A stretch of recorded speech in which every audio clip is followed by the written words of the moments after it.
Cyber criminals పండుటాకులపై పంచా విసురుతున్నారు. Senior సిటిజన్లను target చేసుకుంటున్నారు. హాయిగా ఇంట్లో విశ్రాంతి తీసుకుంటున్న వారికి కాల్స్ చేసి తికమక పెడుతున్నారు. మాయ మాటలు చెప్పి మభ్యపెడుతున్నారు. వారు తేరుకునే లోపే ఖాతాలు ఖాళీ చేస్తున్నారు. తాజాగా హైదరాబాద్ ప్రాంతానికి చెందిన ఓ సీనియర్ సిటిజన్ ని సైబర్ నేరగాళ్లు బురిడీ కొట్టించారు.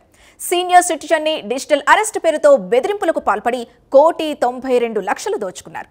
ఈ ఘటన జరిగిన కొన్ని రోజుల వ్యవధిలోనే సైబర్ నేరగాళ్లను హైదరాబాద్ సైబర్ క్రైమ్ పోలీసులు అరెస్ట్ చేశారు.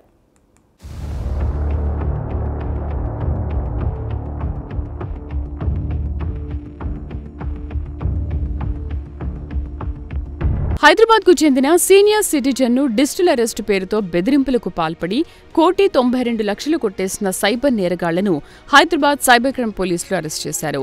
నవంబర్ 7 నుంచి 14వ తేదీ వరకు డిజిటల్ అరెస్టు పేరుతో చాగంటి హనుమంతరావు అనే వ్యక్తిపై బెదిరింపులకు పాల్పడ్డట్టు సైబర్ క్రైమ్ డీసీపీ అరవింద్ బాబు వెల్లడించారు.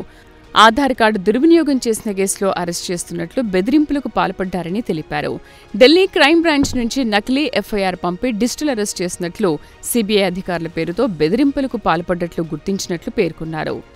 తాము సూచించిన బ్యాంక్ అకౌంట్కు డబ్బులు డిపాజిట్ చేయాలని, కేసు పరిష్కారం అయిన తర్వాత రిలీజ్ అవుతాయని చెప్పి మోసానికి పాల్పడ్డట్లు బాధితుడు ఫిర్యాదులో పేర్కొన్నారు.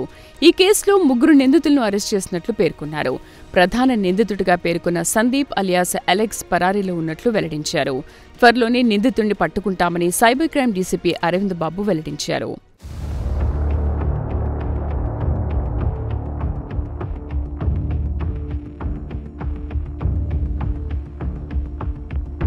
కేసులో A2, A3, A4 నిందితులుగా వినీత్ రాజ్, తిరుపతయ్య, విశ్వనాథంగా గుర్తించారు. A1 గా ఉన్న సందీప్ అలియాస్ అలెక్స్ పరారీలో ఉన్నాడు.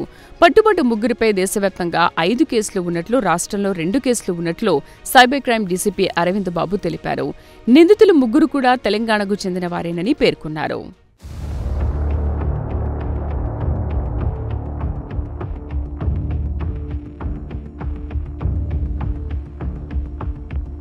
A2 నిందితుడిగా ఉన్న వినీత్ రాజు వయసు 24 ఏళ్లు. వినీత్ రాజు నారాయణపేట జిల్లా మద్దరూరుకు చెందిన విద్యార్థిగా గుర్తించారు. ఇతను అకౌంట్ సప్లయర్ కేసులో నిందితుడిగా ఉన్నట్లు పోలీసులు గుర్తించారు. మరో 2 నిందితులు తిరుపతయ్య, విశ్వనాథం ఇద్దరు మహబూబ్ నగర్ జిల్లాకు చెందిన వారిని, ఇద్దరు వ్యాపార భాగస్వాములుగా ఉన్నట్లు పోలీసులు గుర్తించారు. వీరిద్దరూ జాయింట్ అకౌంట్ ద్వారా లావాదేవీలు జరిపినట్లు దర్యాప్తులో తెలిపారు. ప్రధాన నిందితుడిగా పేర్కొన్న సందీప్ అలియాస్ అలెక్స్ పరారీలో ఉన్నట్లు సమాచారం. త్వరలోనే నిందితుని పట్టుకుంటామని సైబర్ క్రైమ్ డీసీపీ అరవింద్ బాబు తెలిపారు.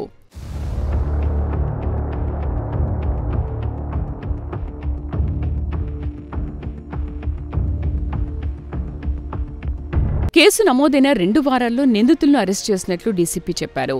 వారి నుంచి 4 మొబైల్ ఫోన్లను స్వాధీనం చేసుకున్నట్లు తెలిపారు. కేసు దర్యాప్తులో కీలకంగా వ్యవహరించిన ఇన్స్పెక్టర్ సతీష్ రెడ్డి, ఎస్ఐ శ్రీకాంత్లను డీసీపీ అభినందించారు.